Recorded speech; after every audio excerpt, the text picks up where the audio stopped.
దేవుని వాక్యమును శ్రద్ధగా వినాలి. దేవుని వాక్యమును జాగ్రత్తగా పాటించాలి. ఈరోజు శ్రద్ధగా వినేవారి సంఖ్య చాలా తగ్గిపోయింది. మీరు ఏమైనా మాట్లాడండి, మీ ఎదుట కూర్చున్న వ్యక్తి తన ఫోన్లో చాలా శ్రద్ధగా చూస్తూ ఉంటారు. మీరు మాట్లాడిన తర్వాత వారు ఏమన్నారు అని అడుగుతూ ఉంటారు. సహజంగా మనకు కనిపించేది అదే.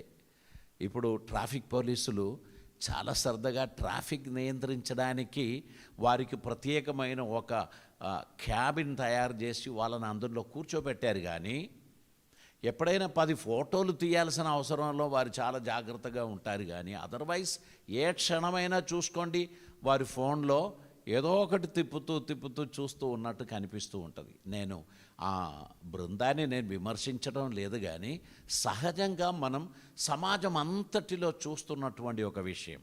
ఒక ఇంట్లో 5గురు ఉండే, ఒకప్పుడు 5గురు కలిసి భోంచేసేవారు, 5గురు కలిసి ముచ్చట్లు పెట్టుకునేవారు, 5గురు కలిసి ప్రార్థన చేసేవారు. ఇప్పుడు అలా లేదు. ఎవరికి ఆకలి వస్తే వారు వెళ్ళి మొదట తినేస్తారు. ఎవరి ప్రార్థన వారే చేసుకుంటారు. అందరికీ బిజీ స్కెడ్యూల్స్ ఉన్నాయి. ఈ ఎలక్ట్రానిక్ పరికరము వారిని అంతగా అట్రాక్ట్ చేసింది. ఏమండి అని చెప్పి మాట్లాడడానికి భార్యకు ఓపిక లేదు, వినడానికి భర్తకు కూడా ఓపిక లేదు. అందరూ వారి పనిలో బిజీగా ఉన్నారు. శ్రద్ధగా వినండి అనే మాట చదివాము కాబట్టి నేను చెప్తున్నాను. శ్రద్ధగా వినే వారి సంఖ్య చాలా తగ్గిపోయింది. నాతో ఒకరు చెప్తున్నారు, చర్చకు రాగానే అందరి సెల్ ఫోన్స్ అక్కడ ఒక బాక్సులో పెట్టమనండి, వారందరూ శ్రద్ధగా వాక్యం వింటారండి. వారందరి చేతిలో ఫోన్ ఉన్నదా, మీ మాట సగమే వింటారండి, సగం వారు ఇంకేదో చూసుకుంటారండి అని అన్నారు. ఒక విధంగా ఆలోచిస్తే అది కరెక్టే అనిపిస్తుంది. మనుషులందరూ బిజీ అయిపోయారు. చిన్నపిల్లలు మొదలుకొని పెద్దవాళ్ళు వాళ్ళకు ఇదే పని జరుగుతుంది. వేలు అరిగిపోతుందేమో, ఎందుకంటే చాలా బిజీగా ఉన్నారు అందరూ. నేను మీకు తెలియపరచడానికి ఆశించేది, దేవుని ఆశీర్వాదం అంటే అందరికీ ఇష్టం. దేవుడు నన్ను ఆశీర్వదించాలని అందరూ అంటారు. కానీ ఆయన ఆశీర్వాదం పొందగోరు వారు ఆయన మాటలు శ్రద్ధగా వినాలని దేవుడు మోషే ద్వారా పలికించిన మాట మనం మరోసారి చదువుదాం. కాగా మీరు నా మాట శ్రద్ధగా విని నా నిబంధనను అనుసరించి నడిచిన ఎడల మీరు సమస్త దేశ జనములలో నాకు స్వకీయ సంపాద్యమగుదురు. సమస్త భూమియు నాదే కదా. మీరు సంపన్న దేశమని, దరిద్ర దేశమని మీరు హిస్టరీ చదువుతున్నప్పుడు కొన్ని దేశాల గురించి మీరు చెప్తూ ఉంటారు. వాస్తవంగా దేవుని మాటలు గైకొని ఆ మాటల చొప్పున నడవడానికి ఎవరు ముందుకొస్తారో వారు ఆశీర్వదింపబడతారు. విద్య ఎక్కడ చేరిందో అక్కడ అభివృద్ధి మనకు కనిపిస్తుంది. విద్య చేరని ప్రాంతాలు ఇంకా ఎక్కడ ఉన్నదో అవన్నీ మారుమూల ప్రాంతాలనే మనం పిలుస్తాం. కొన్ని గిరిజనుల ప్రాంతములు మనం పరిశీలిస్తే వారికి ఇంకా డెవలప్మెంట్స్ రాలేదు. వాళ్ళకు విద్య అందలేదు, వాళ్ళకు ఎలక్ట్రిసిటీ అందలేదు, వాళ్ళకు మంచి రోడ్స్ లేదు, వాళ్ళకు కావలసిన మంచి సదుపాయాలు లేదు. గనుక వారి పిల్లలు బడికి వెళ్ళలేకపోతున్నారు. కొందరు వ్యవసాయం పనులకు పిల్లలను వాడుకుంటున్నారు, కొందరు కట్టలు ఏరుకోవడానికో ఇంకేదో పనులకు వాడుకుంటున్నారు. కారణం ఏంటంటే వారికి దగ్గరలో ఒక బడి లేదు. ఆ కారణమును బట్టి వారి పిల్లల్ని చదివించలేకపోతున్నారు. ఏ ప్రభుత్వం అయితే అటువంటి ప్రజలను పట్టించుకొని వారి కోసం నూతనమైన కార్యకలాపాలు చేసి వారికి ఎడ్యుకేషన్ డెవలప్ చేయడానికి ఉన్నటువంటి ప్రోగ్రామ్స్ వేస్తారో ఆ ప్రాంతం ఆశీర్వదింపబడతాయి. మనలో కొందరు గుర్తుపెట్టుకుంటారు, ఈ పిల్లలకు గుర్తు రాదు, కానీ మనలాంటి వాళ్ళకు మనం చిన్ననాటిలో ఎలక్ట్రిసిటీ లేని ప్రాంతాలు ఉంటే రోడ్స్ మీద కనిపిస్తున్న పోల్స్లలో బల్బు లేని ఒక కాలం ఉండే. ఇప్పుడు పట్టణాలలో అటువంటిది ఏం కనిపించడం లేదు. అంత కూడా చక్కగా తయారైంది. ఎక్కడ విద్య అందిందో అక్కడ అభివృద్ధి వచ్చింది. ఏ ఇంటిలో మనుషులు చదువుకున్నారో ఆ ఇంటికి సివిలైజేషన్ వచ్చింది. అంతకంటే ప్రాముఖ్యమైనదే దైవభక్తి. మనుషులు దేవుని వైపు తిరుగుతూ దేవుని ఘనపరుస్తున్నటువంటి కుటుంబాలు ఎక్కడున్నాయో ఆ కుటుంబాలలో సామాన్యమైన జ్ఞానం, ఆశీర్వాదం, వారికి ఒకరినొకరు గౌరవించాలనేటువంటి భావం, ఇవన్నీ మనకు కనిపిస్తూ ఉంటుంది. మనం ఆశీర్వదింపబడాలి అని ఆశించుచున్నట్లయితే ఖచ్చితంగా దైవభక్తి కలిగిన వారిగా ఉండాల్సిన అవసరం ఉంది. ఈ నా మాటలు మీరు శ్రద్ధగా విని వాటి చొప్పున మీరు ప్రవర్తించిన ఎడల భూమి మీద ఉన్న సమస్త దేశములలో నేను మిమ్ముని నాకు స్వకీయ సంపాద్యముగా చేసుకుందును అని దేవుడు తెలియపరిచారు. ఆయన మాటలు ఎప్పుడు కూడా నిరర్ధకం కాలేదు. దేవుడు ఏదైతే ఆశించాడో, ఏదైతే చెప్పాడో అది అక్షరాల దేవుడు నెరవేర్చాడు అని మనం చూస్తున్నాం. ద్వితీయోపదేశ గ్రంథంలోకి మనం వచ్చినట్లయితే దాని 4వ అధ్యాయం దాని 30వ వచనాన్ని మనం చదువుచున్నట్లయితే అక్కడ మనం ఇలా చూస్తున్నాం. ఈ సంగతులన్నీ నీకు సంభవించిన తరువాత మీకు బాధ కలుగునప్పుడు అంత్య దినములలో నీవు నీ దేవుడైన యెహోవా వైపు తిరిగి ఆయన మాట వినినే ఎడల నీ దేవుడైన యెహోవా కనికరము గల దేవుడు గనుక నిన్ను చేయి విడువడు, నిన్ను నాశనము చెయ్యడు. తాను నీ పితరులతో ప్రమాణం చేసిన నిబంధనను మర్చిపోడు. దేవుడు భూమి మీద నరిని సృజించిన దినమును మొదలుకొని నీకంటే ముందుగా నుండిన మునుపటి దినములలో ఆకాశం యొక్క ఆ దిక్కు నుండి ఆకాశం యొక్క ఈ దిక్కు వరకు ఇట్టి గొప్ప కార్యం జరిగనా, దీని వంటి వార్త వినబడనా అని నీవు అడుగుము. దేవుడు తన మాటలు విని శ్రద్ధగా దానిని ఆచరించిన ప్రజలను దేవుడు ఆశీర్వదిస్తాను అని తెలియపరిచాడు. ఆయన అలాగనే చేస్తున్నాడు. 30వ వచనంలో మనం అదే చూస్తున్నాం. నీవు నీ దేవుడైన యెహోవా వైపు తిరిగి ఆయన మాట వినినే ఎడల నీ దేవుడైన యెహోవా కనికరము గల దేవుడు గనక నిన్ను చేయి విడువడు. దేవుడు మన జీవితంలో అద్భుతమైన కార్యాలు చేస్తాడు, మనల్ని ఆశీర్వదిస్తాడు, మనకు క్షేమం అనుగ్రహిస్తాడు, మన జీవితంలో అద్భుతములు ఆయన జరిగిస్తాడు. ఆయన మనల్ని మర్చిపోడు, మనల్ని చేయి విడవడు, మనల్ని నాశనం చేయడు అని సమస్త విషయములు ఆయన వాగ్దానం చేస్తున్నాడు.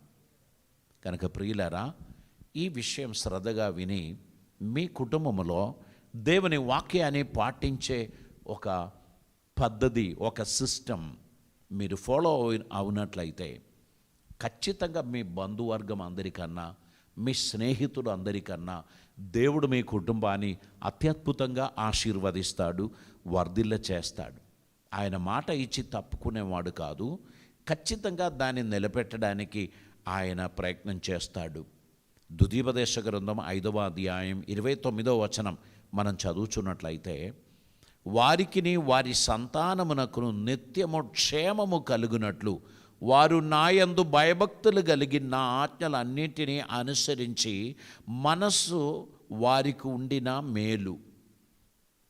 దేవుడు అంటున్నాడు, నా ఆజ్ఞలను గైకొనడానికి, నా మాటలు వినడానికి ఉన్న మనస్సు వారికి ఉంటే చాలు. 28వ వచనం కూడా చదువుదామండి. మీరు నాతో మాట్లాడినప్పుడు యెహోవా మీ మాటలు వినెను. అప్పుడు యెహోవా నాతో ఇలాగు సెలవిచ్చెను, ఈ జనులు నాతో చెప్పిన మాటలు నేను విని ఉన్నాను. వారు చెప్పినదంతయు మంచిదే. వారికిని వారి సంతానమునకు నిత్యము క్షేమము కలుగునట్లు వారు నాయందు భయభక్తులు కలిగి నా ఆజ్ఞలన్నిటినీ అనుసరించు మనస్సు వారికి ఉంటిన మేలు. దేవుడు వారిని వర్ధిల్ల చేస్తాడు, దేవుడు వారిని ఆశీర్వదిస్తాడు. మనం మాట్లాడే మాటలు దేవుడు శ్రద్ధగా వింటున్నారు. అలాగైతే మన ప్రార్థనలు కూడా దేవుడు నిరర్ధకం చేయడు. మనం ప్రార్థన చేస్తున్నప్పుడు దేవుడు వేరేదో పని చేసుకుంటాను అని అనుకోకండి. ఆయన మీ మాటలు శ్రద్ధగా వింటారు. ఇన్ని కోట్ల జనాభా మాట్లాడినప్పుడు అందరి మాటలు ఎట్లా వింటారండి? పిచ్చి లేస్తుంది కదా. ఒకరు మలయాళంలో, ఒకరు తమిళంలో, ఒకరు తెలుగులో, ఒకరు కన్నడలో, ఒకరు మరాఠీలో, ఒకరు హిందీలో, ఇలా మాట్లాడేటువంటి మాటలన్నీ ఆయనకి ఎలా అర్థం అవుతుందండి అని అనుకుంటే, ఈరోజున్న పరికరాలు చూడండి, ఎన్ని ట్రాక్లు కదా.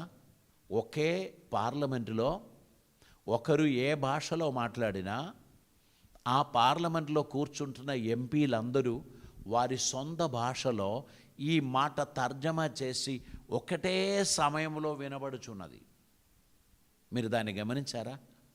కొందరు తెలుగులో మాట్లాడుతున్నారు, కొందరు మలయాళంలో మాట్లాడుతున్నారు, కొందరు తమిళ్లో మాట్లాడుతున్నారు, కొందరు హిందీలో మాట్లాడుతున్నారు. అందరూ హెడ్ఫోన్ పెట్టుకొని ఉన్నారు.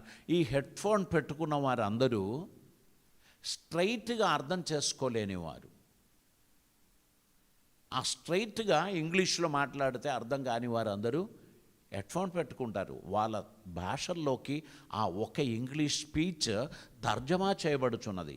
ఎన్ని ట్రాక్లలో అక్కడ కూర్చుంటున్న 543 మంది, వారికి అందరికీ అర్థమయ్యే రీతిగా ఒక టెక్నాలజీ ద్వారా ఆ మాటలను తర్జమా చేసి ఇన్స్టంటేనియస్గా వారందరూ వింటున్నారు.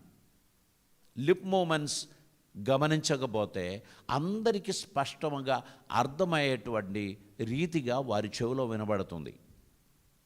అలాగా ఒకరి మాట 500గా మనం ట్రాన్స్లేట్ చేసి పెట్టగలిగిన పరికరం టెక్నాలజీ మనకున్నట్లయితే, కోట్ల జనాభా మాట్లాడేది వినడానికి ఉన్న టెక్నాలజీ దేవుని దగ్గర కూడా ఉంది. మీరు కొందరు అనుకుంటారు, ఇంతమంది చేస్తున్నారు, ఇక నేను చేస్తే దేవుడే పట్టించుకుంటారులే అని అనుకుంటే మీ ట్రాక్ ఖాళీగా ఉంటుందమ్మా. మీరు మాట్లాడకపోతే మీ ట్రాక్ ఖాళీగా ఉంటాయి. అందులో మీ వాయిస్ మాత్రమే రికార్డ్ చేయబడును. మీ ట్రాక్లో మీ పక్కింటి వారి స్వరం వినబడదు. మీ ట్రాక్లో మీ వాయిస్ రికార్డ్ చేసేది మీ మాటలు మాత్రమే. ఈరోజు మీరు 1 minute ప్రార్థన చేశారా? మీరు 5 minutes ప్రార్థన చేశారా? మీరు ½ an hour ప్రార్థన చేశారా అని ఎవరు కొలవాల్సిన అవసరం లేదు. It is recorded. మన మాటలన్నీ ఆయన శ్రద్ధగా వింటున్నారు. మీలో చాలామందికి సమయం సరిపోవడం లేదు, నిద్రకు లేట్గా లేస్తున్నారు, పరిగెడుతూ మీ పనులకు వెళుచున్నారు. మధ్యలో మీరు మిస్ అయ్యేది, మీరు పోగొట్టుకున్నది ప్రార్థనా సమయం ఒకటే కదా. లాస్ట్గా అన్ని పనులు చేసి మంచం ఎక్కేటప్పటికీ మీరు బాగా అలసిపోతున్నారు. నేను రాత్రి ఆల్మోస్ట్ 1 o'clock నేను ఇంటికి వచ్చేటువంటి సమయం. సో మనకందరికీ చాలా హెవీ రెస్పాన్సిబిలిటీస్ ఉన్నాయి. మనం చాలా పనులు చేద్దాం అనుకున్నది ట్రాఫిక్ చేయనియడం లేదండి. ట్రాఫిక్ అంటే పోలీసు కాదు, వాహనాలు. నిన్న హైదరాబాద్లో ఒక ప్రత్యేక ఏరియాకు వెళ్ళాను. నా ఫోన్లో ఆ లొకేషన్ చూపెట్టి 20 minutesలో మీరు రీచ్ అయిపోతారు అన్నారు. 50 minutes పట్టిందండి. 20 minutes, 22 minutes అయింది, 24 minutes అయింది, 25 minutes అయింది. ఇలా అది పొడిగింపబడి 50 నిమిషాల్లో ఆ చిన్న ప్రాంతాలు చేరాం. అందులో వందలాది వాహనాలు, అందులో ఇరికిపోయాం. ఇక వెనకకు పోవడానికి లేదు, ముందుకే పోవాలి. అందరూ పోయినట్లు మనం కూడా పోయి అక్కడ చేరుకునే వరకు రాత్రి 10:30. మళ్ళీ అక్కడి నుంచి బయలుదేరి రావడానికి చాలా సమయం. నేను మీకు చెప్పేది మనం అనుకున్న సమయంలో ఒకరు అనుకున్న స్థలంలో చేరలేని పరిస్థితి ఉంది. జనాభా పెరిగిపోతుంది, వాహనాలు పెరిగింది, మనుషులకున్న టెక్నాలజీ పెరిగింది, సౌకర్యాలు పెరిగింది. దాన్ని బట్టి నష్టమయ్యేది సమయం ఒకటేనండి. మనం అందరం పరిగెత్తడానికి ఆశిస్తున్నాం, కానీ సమయం ఆపుకోవడానికి ఎవరికి వీలవ్వడం లేదు. 24 hours చేయాలని అనుకున్న విషయాలు 28 hours అవుతుంది. కానీ దురదృష్టం ఏంటంటే అది నెక్స్ట్ డేలోకి వెళ్ళిపోతుంది.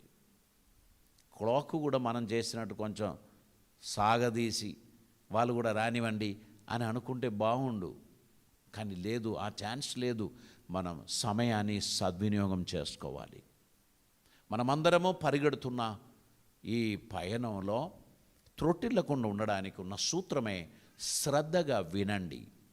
దేవుని మాటలు శ్రద్ధగా విని ఆ ప్రకారం చేయు ప్రతివానిని దేవుడు ఆశీర్వదిస్తాడు అని బైబిల్ చెప్తున్నారు.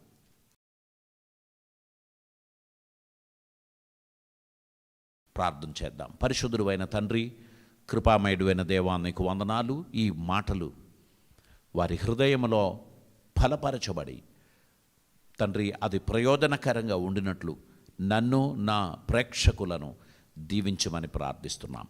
తండ్రి, నీ కృప ద్వారా వారిని ఆదరించి అద్భుతములు జరిగించమని, నీ కార్యమును నిర్లక్ష్యం చేయకుండా నీ పనిని చక్కగా జరిగించుటకు తగిన కృప వీరికి అందరికీ దయచేయమని, మీ సన్నిధిలో వర్ధిల్లుచున్న వారిగా, ఆశీర్వదింపబడుచున్న వారిగా వారు ఉండడానికి సహాయం చేయమని, కృపలతో నింపమని యేసయ్య పవిత్ర నామమున అడిగి ప్రార్థిస్తూ ఉంటున్నాం పరమ తండ్రి.